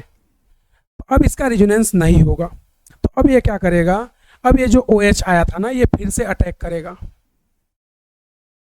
तो ये OH दोबारा अटैक करता है, और जैसे ही ये OH अटैक करेगा, यहाँ पर दो कंडीशन है, देखो, या तो यहाँ कर दे या यहाँ, इन दोनों में से कहीं भी ये अटैक कर सकता है। तो सपोज दैट ये यहाँ अटैक किया, तो ये शिफ्ट होकर के यहाँ आ जाएगा, तो ये जैसे ही शिफ्ट होकर के यहाँ आएगा, यहाँ पर देखो क्या बन जाएगा, ये इस तरह से, ये इस तरह से, ये इस तरह से, ये OH और ये माइनस, ऐसे बन जाएगा। अब ये जैसे ही ऐसे बना, अब ये क्या करेगा, ये तुरंत एसिड बेस कर लेता है। क्यों, क्योंकि एक बार कार्बन पे देखो माइनस है और एक ऑक्सीजन पे, तो अच्छा बेस कौन होगा, बेस अच्छा कौन होगा, कार्बन पे माइनस या ऑक्सीजन पे माइनस। तो इसका En ज़्यादा है ना, तो En ज़्यादा है तो लोन पेयर को पकड़ के रखेगा, तो बेसिसिटी कम हो जाएगी, तो ये बेस बेकार होगा और ये बेस अच्छा होगा। तो बेस अच्छा होगा तो ये क्या करेगा, ये तुरंत यहाँ से H+ ले लेगा। जैसे ही ये यहाँ से H+ लेता है, नेक्स्ट स्टेप में क्या बन जाता है, फिनॉक्साइड आयन, यानी कि ये ऐसे ऐसे ऐसे और ये हाइड्रोजन, और यहाँ पे बन गया O-। अब लास्ट स्टेप में हमें वाटर तो भाई निकल रहा है ना इधर पे, तो लास्ट स्टेप में एसिड बेस रिएक्शन फिर से करा देते हैं, यानी कि H+ से रिएक्शन, तो ये इस H+ से रिएक्ट कर लेता है और फिर से क्या हो जाता है, यहाँ पर एडिशन या एसिड बेस भी बोल सकते हो, तो यहाँ पर ये एडिशन हो गया फिर से। तो पहले क्या हुआ था, इलिमिनेशन, जिससे हेलोजन चला गया था, फिर क्या हुआ, एडिशन हुआ, यानी H+ ऐड हो गया, या एसिड बेस रिएक्शन बोल दो, और फाइनली तुम्हें क्या मिल गया, फाइनली तुम्हें फिनॉल मिल गया, और ये OH। तो इसलिए इसको हम लोग क्या बोलते हैं, इसलिए इसको हम लोग SNAE बोलते हैं, sorry SNEA, substitution nucleophilic elimination addition. पहले इलिमिनेशन हुआ है, देन उसके बाद एडिशन। अच्छा, इसमें तुम बता सकते हो कि रिएक्शन की RDS स्टेप क्या होगी, सोचो और बताओ मुझे, रिएक्शन की RDS स्टेप क्या होगी, सोचो सोचो सोचो भाई। पहली स्टेप RDS हो जाएगी ना, ये इलिमिनेशन वाले प्रोसेस में। क्यों, क्योंकि तुम सिग्मा को हटा करके पाई बना रहे हैं।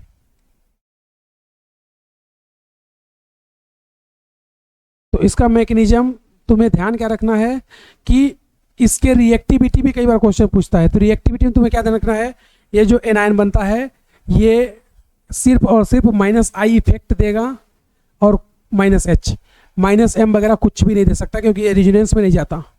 तो -I तो दे सकता है, लेकिन -M -H कुछ भी नहीं देगा।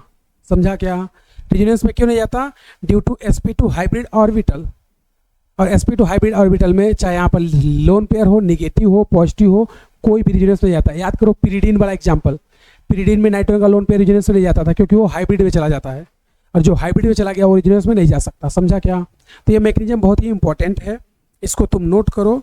देन उसके बाद हम लोग यहाँ पर अब क्वेश्चन की प्रैक्टिस करेंगे। तुम्हें मेन ये बेंजाइन बनाना है और उसके बाद प्रोडक्ट बनाना है।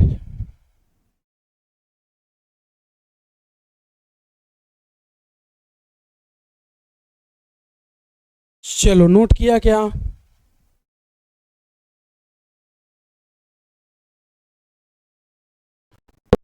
इसको लिखने से पहले एक बात हमें यह पता होना चाहिए कि SNAE या बेंजाइन होती कहाँ है। तो इसके लिए कंडीशन क्या है, कंडीशन फॉर SNEA।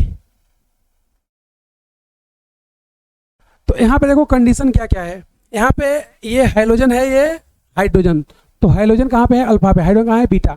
यहाँ पे पहली बात हम लोग क्या बोलेंगे, हाइड्रोजन होना चाहिए। दूसरा यहाँ पे क्या होना चाहिए बताओ, दूसरा यहाँ पर बीटा हाइड्रोजन होना चाहिए।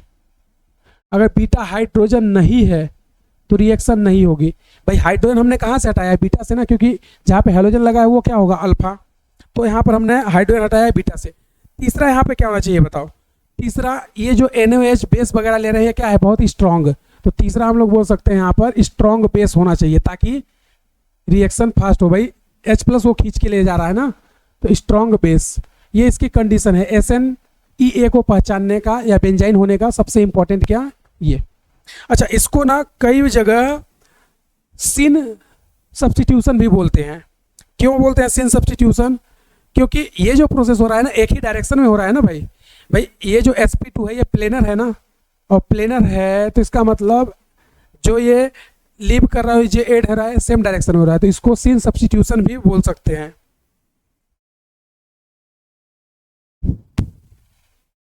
तो इसको चाहो तो तुम लिख सकते हो कि इसे सिन सब्स्टिट्यूशन भी बोला जाता है।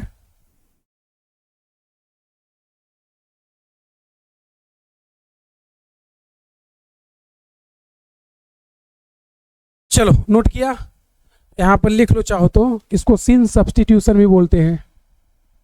सिन सब्स्टिट्यूशन क्यों बोलते हैं सिन सब्स्टिट्यूशन, क्योंकि sp2 है, दोनों एक डायरेक्शन में एडिशन और एलिमिनेशन होता है, बैक साइड से अटैक थोड़ी हो रहा है इसमें। अब यहाँ पर कुछ क्वेश्चन करते हैं हम लोग, और उसके बाद ये भी क्या हो जाएगा, खत्म। मतलब ये छोटी छोटी हैं लेकिन इंपॉर्टेंट है। तो ध्यान क्या रखना है, हाइड्रोजन हो, बीटा हाइड्रोजन हो, स्ट्रॉन्ग बेस हो, तो वो क्या देगा, SNEA देगा। और अगर उसके पास हाइड्रोजन और आर्थो पैरा पे नाइट्रो लगा हो तो वो क्या दे देगा, SNAR या SNAE। तो अगला जो है अपना वो क्वेश्चन प्रैक्टिस सेशन। तो चलो क्वेश्चन कुछ कर लेते हैं हम लोग।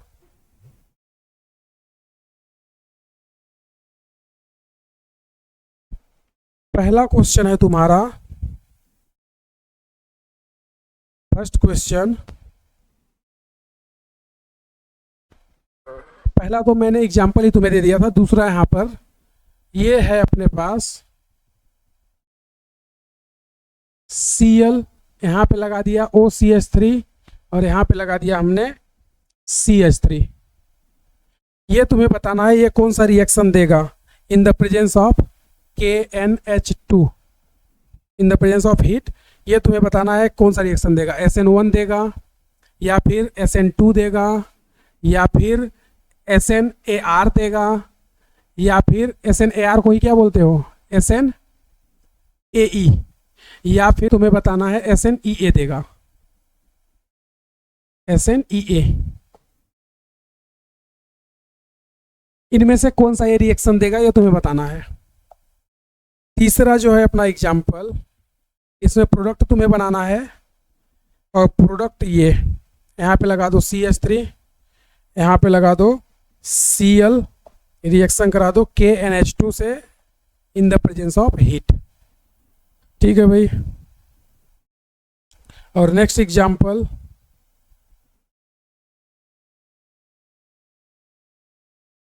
ये फोर्थ नंबर, ये बेंजीन, ये Cl, यहाँ पे जो कार्बन लिया है वो 14 है, C14। इसकी रिएक्शन तुम्हें KOH के प्रेजेंस में कराना है हीट। तो तुम्हें बताना है प्रोडक्ट क्या बनेगा। और अगला, नहीं पहले यही करो क्योंकि ये बहुत अच्छे अच्छे क्वेश्चन है, इंपॉर्टेंट है। उसके बाद मैं तुम्हें अलग क्वेश्चन बताता हूँ कुछ। चलो आ जाओ, क्या होगा इसका आंसर। तो देखो हाइड्रोजन है, अच्छी बात है, ये प्लस ये माइनस, तो ये स्ट्रॉन्ग बेस है, अच्छी बात है। लेकिन ये अल्फा, ये बीटा, ये बीटा, बीटा पे हाइड्रोजन नहीं है ना, क्योंकि यहाँ पे 4 बैलेंसी ऑलरेडी कंप्लीट है। तो बीटा पर हाइड्रोजन एब्सेंट है, या बोल सकते हैं बीटा हाइड्रोजन नहीं है, एब्सेंट है। और बीटा हाइड्रोजन नहीं है तो ये SNEA नहीं देगा। SNAR या SNAE के लिए कंडीशन क्या होती है बताओ, हाइड्रोजन के आर्थो पैरा पर क्या होना चाहिए, NO2, नहीं है, मतलब ये भी नहीं देगा। और अगर अराइल है, याद है कि नहीं, अराइल है तो ना तो SN1 देता है ना ही SN2 देता है, यानी कि यहाँ पे बोल सकते हैं नो रिएक्शन, कोई भी रिएक्शन नहीं होगी। इसमें आ जाओ तो इसमें देखो ये हैलोजन, तो ये क्या हो गया अल्फा, तो ये क्या होगा बीटा, तो बीटा पर का हाइड्रोजन तुम्हें उड़ा देना है, तो ये बीटा हाइड्रोजन उड़ाओ चाहे यहाँ से या यहाँ से।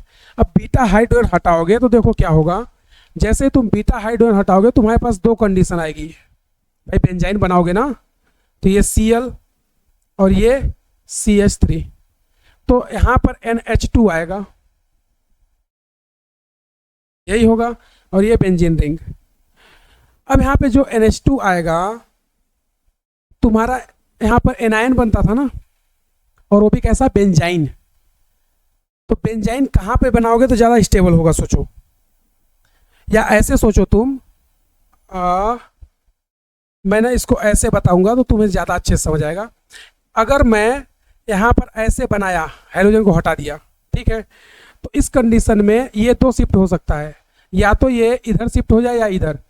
अगर ये इधर शिफ्ट होगा, देखो ये CH3, अगर ये इधर शिफ्ट हुआ तो माइनस यहाँ आएगा, और माइनस यहाँ आएगा तो इसका मतलब NH2 यहाँ जुड़ेगा।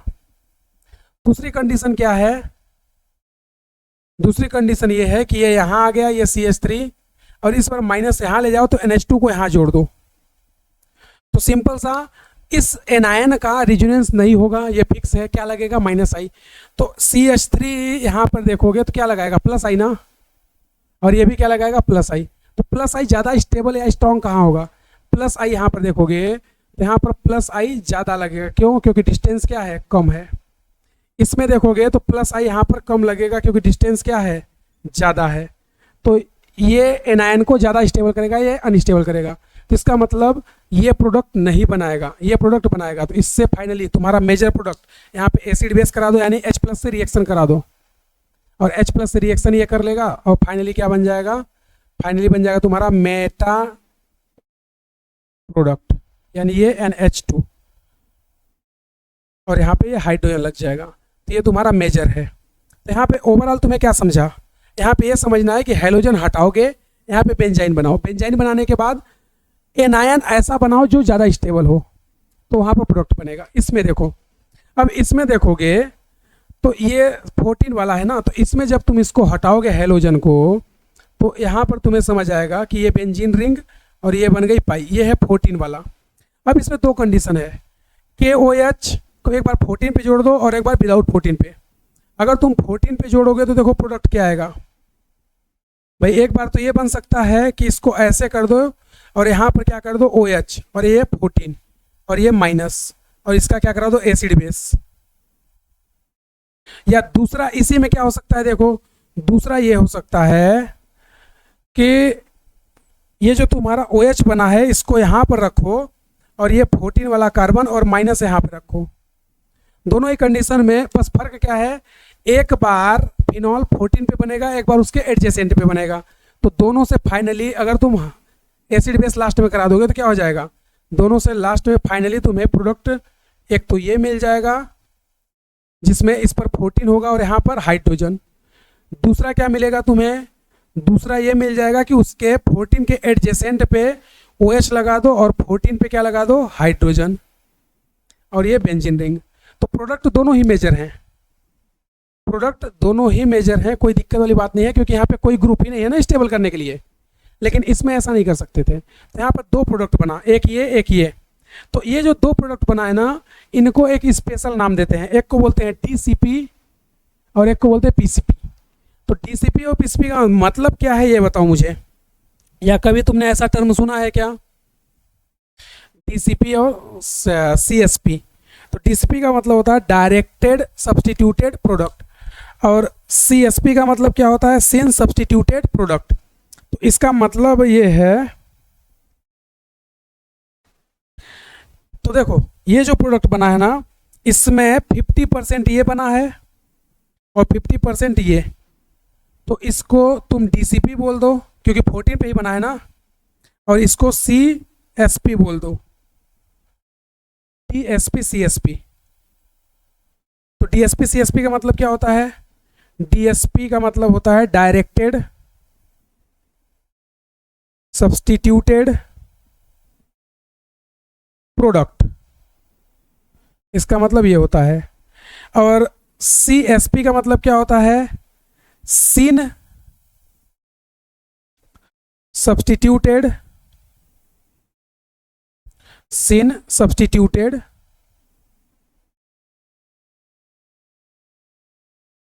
प्रोडक्ट। तो हमने तुम्हें बताया था ना कि SNEA जो होता है वो सिन सब्स्टिट्यूशन होता है। तो 50-50 बनेंगे, एक बनेगा डायरेक्टेड और एक बनेगा सिन सब्स्टिट्यूशन। तो इन दोनों में अपना 50-50% प्रोडक्ट बनता है। एक होता है CSP, एक होता है DSP। तो एक डायरेक्टेड होता है और एक सब्स्टिट्यूटेड। तो जो अच्छा, इसका मतलब क्या है ये बताओ मुझे। तो इसमें OH बताओ कहाँ पे लगा है? OH यहाँ पे लगा है ना, तो OH 14 के एडजेसेंट पे लगा है। तो यहाँ पे जो सिन टर्म है ना, इस सिन का मतलब, ये जो सिन है ये ग्रीक टर्म है। ये क्या है? Greek term. इसका मतलब होता है एडजेसेंट एटम, एडजेसेंट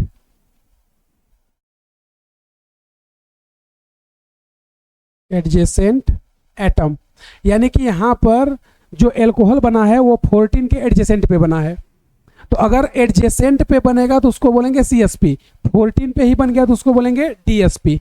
समझा क्या तुम लोगों ने? अगर 14 पे ही डायरेक्ट बन गया तो उसको बोलेंगे DSP, और 14 के एडजेसेंट पे बना तो उसको बोलते हैं CSP। तो सिन का मतलब ग्रीक टर्म होता है जिसका मतलब होता है एडजेसेंट एटम, यानी कि 14 के एडजेसेंट पे बनेगा। या इधर बना दो या इधर बना दो, एक ही बात है। समझा क्या? तो अभी इसी का एक एग्जाम्पल मैं तुम्हें और बताता हूं तो शायद तुम्हें और अच्छे से समझ आएगा।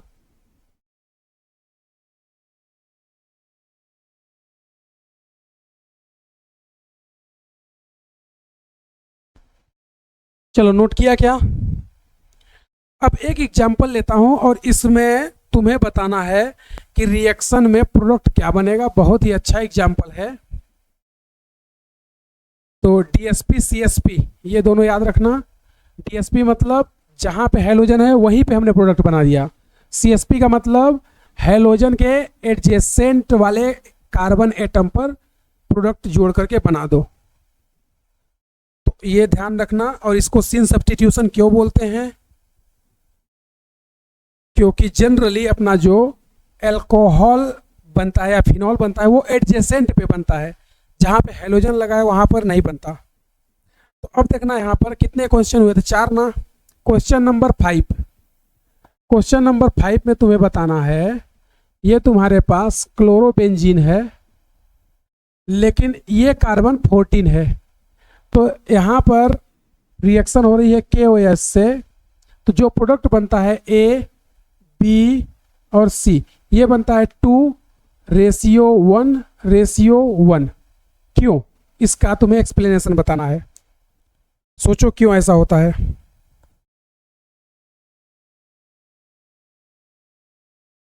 सोचो सोचो।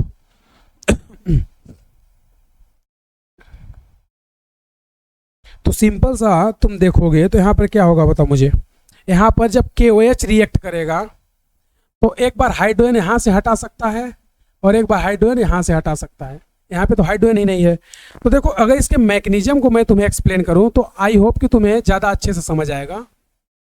यहाँ अगर ये यहाँ पर से हाइड्रोजन लेके गया 14 से, ठीक है, तो 14 से अगर ये बेस अपना हाइड्रोजन लेके जाएगा तो यहाँ पर ये पाई बन जाएगा, यानी कि यहाँ पर बेंजाइन बन जाएगा। ये बेंजाइन और हाइड्रोजन निकल जाएगा। तो ये हो गया 14 नंबर वाला कार्बन। तो इससे प्रोडक्ट तुम्हारा क्या क्या बनेगा? देखो, इससे प्रोडक्ट एक बार इस कार्बन पे बन जाएगा, एक बार 14 वाले पर। तो इससे तुम्हारा फाइनल प्रोडक्ट क्या बनेगा? इससे फाइनल प्रोडक्ट या तो इस पे बना दो और ये 14 कर दो, या इससे प्रोडक्ट क्या बना लो, इससे प्रोडक्ट ये बना दो और इसको 14 कर दो, यही बनेगा। दूसरा क्या हो सकता है? ऐसा भी तो हो सकता है कि ये जो बीटा हाइड्रोजन है, भाई ये बीटा है ना, ये भी बीटा है और ये अल्फा, तो मैं यहाँ का हाइड्रोजन हटाऊं। तो नेक्स्ट स्टेप में मैं क्या कर रहा, देखो नेक्स्ट स्टेप में ये हाइड्रोजन, ये Cl और ये हाइड्रोजन, ये 14 वाला कार्बन, इस बार मैं इधर के बीटा वाले हाइड्रोजन को हटाना चाहता हूँ। तो अगर मैं इसको हटाऊंगा यहाँ से तो हमारा जो बेंजाइन बनेगा वो 14 के एडजेसेंट पे बनेगा, 14 पर नहीं बन सकता। तो ये 14 और यहाँ पर बन गया बेंजाइन। अब इससे अगर तुम प्रोडक्ट बनाओगे तो एक बार यहाँ बनेगा, एक बार यहाँ। तो पहला प्रोडक्ट ये बन गया, ये, और ये 14। दूसरा प्रोडक्ट यहाँ पे बना लो, यानी उसके एडजेसेंट पे, ये 14 और यहाँ पर OH। तो तुम्हें दिख रहा है कि ये कितना बना इधर से भाई, यहाँ पर ये 2 प्रोडक्ट बनाना और यहाँ से भी ये 2, तो 25% ये बना, 25 ये बना, 25 ये बना, 25 ये बना। अच्छा 50-50 नहीं बोल सकते ना, क्योंकि इससे ये और ये दोनों इंटरमीडिएट बन सकते हैं। तो इस इंटरमीडिएट से 50%, इस इंटरमीडिएट से, तो देखो ये क्या दोनों सेम नहीं दिख रहे हैं तुम्हें कि 14 के एडजेसेंट पे OH, 14 के एडजेसेंट पे, तो ये 25-25, यानी कि ये जो A बना है ये A 50% बना है, और ये कौन है, ये है OH और इसके एडजेसेंट में 14। तो ये बन गया टोटल कितना, 50%। और एक देखो 14 पे ही बना है और एक 14 के बहुत दूर बना है। तो एक जो है ये बना तुम्हारा इस तरह से, जो कि 14 पे ही बन गया, और एक जो बना है वो बना है तुम्हारा ये, जो कि 14 से बहुत दूर है, यहाँ पर 14। तो ये कितना है, 25%, ये भी कितना है, 25%। तो रेशियो ये 50, 25, 25, तो रेशियो क्या आएगा, 2:1:1। समझा क्या? तो बहुत ही अच्छा क्वेश्चन है, इस पे चाहो तो तुम 700-800 स्टार दे सकते हो। ये लो, चलो इसको नोट करो, फिर इसके बाद 1-2 क्वेश्चन और करते हैं।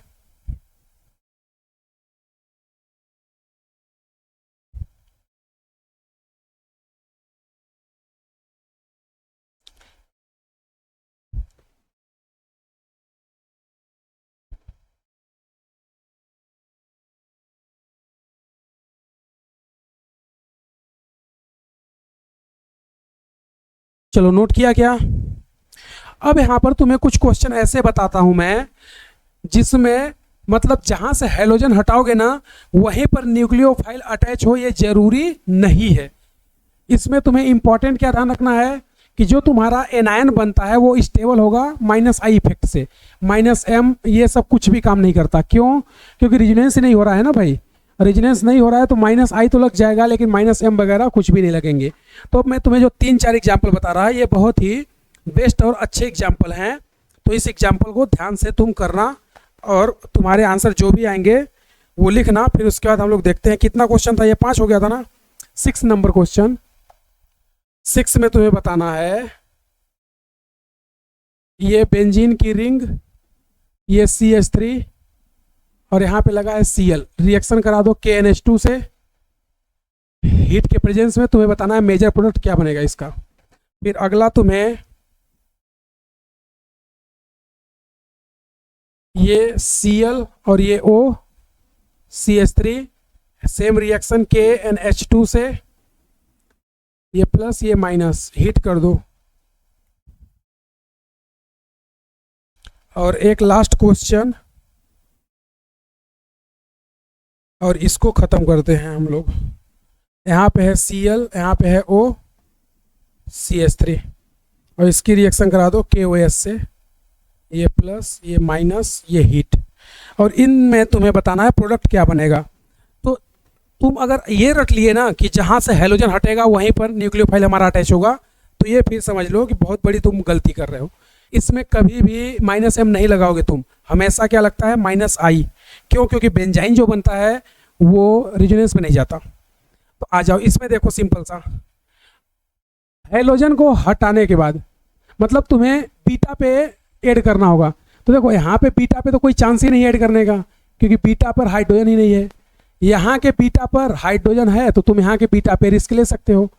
तो अब प्रोडक्ट देखो 2 कंडीशन से बन सकती है, या तो तुम ऐसा करो, देखो ये CH3 और यहीं पर क्या जोड़ दो NH2 और यहाँ पे क्या आ जाएगा तुम्हारा माइनस।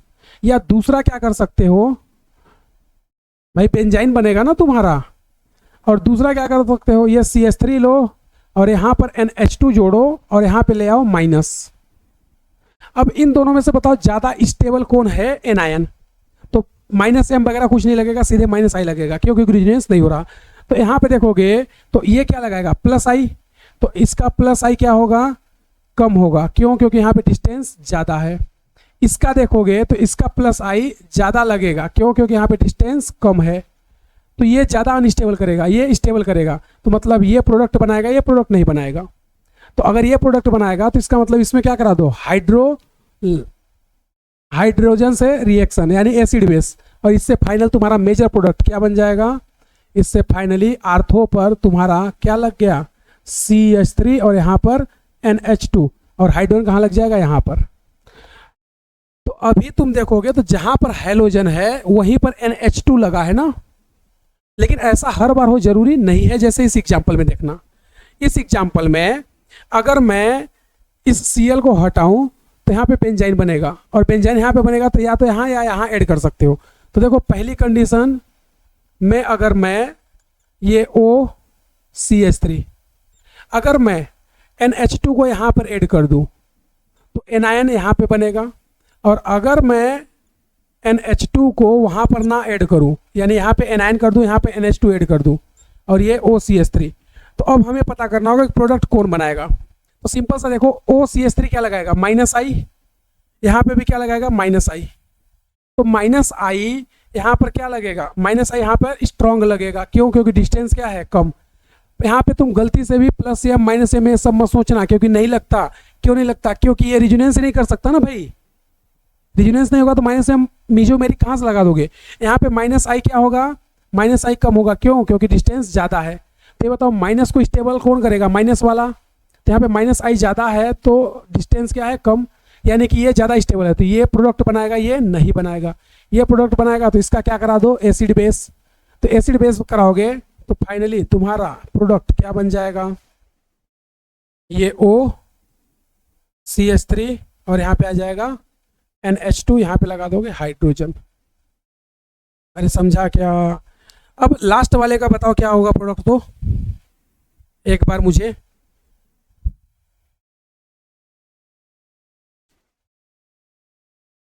लास्ट वाले का प्रोडक्ट क्या होगा। तो अब दो में देखो, दो में मैंने क्या किया है, दो रिएक्शन में मैंने जहां पे हैलोजन था वहीं पर न्यूक्लियोफाइल लगा रखा है। जहां पे हैलोजन है वहीं पर न्यूक्लियोफाइल लगा रखा है। यहाँ पर अब देखो क्या होता है, यहाँ पर अगर इसको हटाओगे तो बेंजाइन यहाँ पे बनेगा। तो यानी कि एक बार यहाँ जोड़ सकते हो, एक बार यहाँ। तो अब जोड़ के देखते हैं क्या होता है। तो सपोज करो ये OCH3 है। अगर मैं OH को यहाँ ऐड करूँ और माइनस यहाँ बना दूँ, दूसरा इसी का क्या बना सकता हूँ, दूसरा OH को नीचे ऐड कर दूँ, यानी कि एडजेसेंट पे ना ऐड करूँ, और ये OCH3 यहाँ पे OH लगा दो और यहाँ पे माइनस। अब तुम देखोगे तो यहाँ पर ये क्या लगाएगा, -I, ये लगाएगा -I। तो यहाँ पर -I क्या लगेगा, कम। क्यों, क्योंकि डिस्टेंस है ज़्यादा।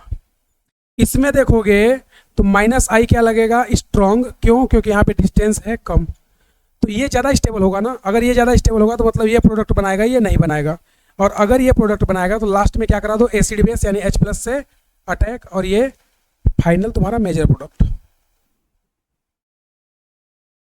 तो ये OH और ये OCH3। तो इस तीनों एग्जाम्पल को कराने का मेरा पर्पज क्या था वो समझना।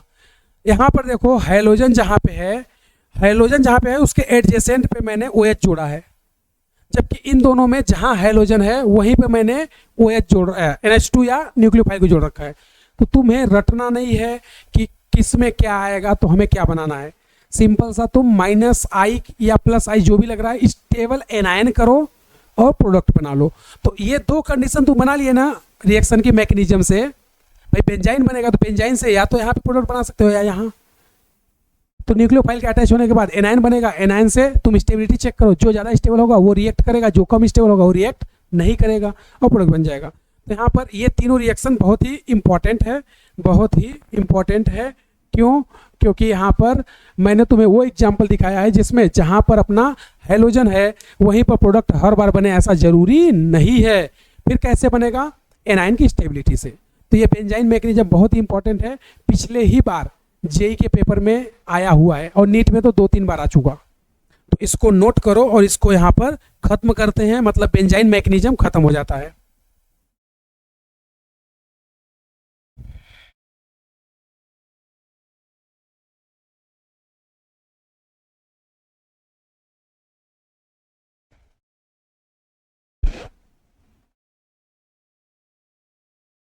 नोट किया क्या? चलो, तो आज का जो 2 इंपॉर्टेंट रिएक्शन थी वो क्या क्या? एक तो SNAR और एक बेंजाइन मैकेनिज्म यानी SNEA, ये दोनों मैंने खत्म कर दिया। नेक्स्ट लेक्चर पे हम लोग पढ़ेंगे SNNGP और उसके बाद हमारी सारी रिएक्शन खत्म हो जाएगी। फिर बचेगा क्या? बचेगा हमारा इंडिविजुअल रिएक्शन, यानी कि alkyl halide preparation, alcohol, phenol, ether, इनकी रिएक्शन, ये सब। तो हम लोग एल्कोहल, फिनॉल, ईथर जो चैप्टर है ना, इसी में आधा से अधिक खत्म कर देंगे। एल्कोहल, फिनॉल, ईथर का जो बाकी बचा हुआ है वो प्रॉपर चैप्टर में थोड़ा सा बचेगा, तो वहाँ पे खत्म करेंगे। तो नेक्स्ट लेक्चर में हम लोग क्या पढ़ने वाले हैं? SNNGP। तो सभी लोग इसको रिवाइज करके आना, क्वेश्चन सॉल्व करके आना। किसी पॉइंट में कहीं पे डाउट हो तो कमेंट बॉक्स में कमेंट ड्रॉप कर देना, मैं उसका रिप्लाई कर दूंगा। थैंक यू एवरीवन, मिलते हैं नेक्स्ट लेक्चर में। और इसी तरह तुम लोग वीडियो देखते रहो, कमेंट करते रहना। जय हिंद, फिर मिलते हैं नेक्स्ट लेक्चर में।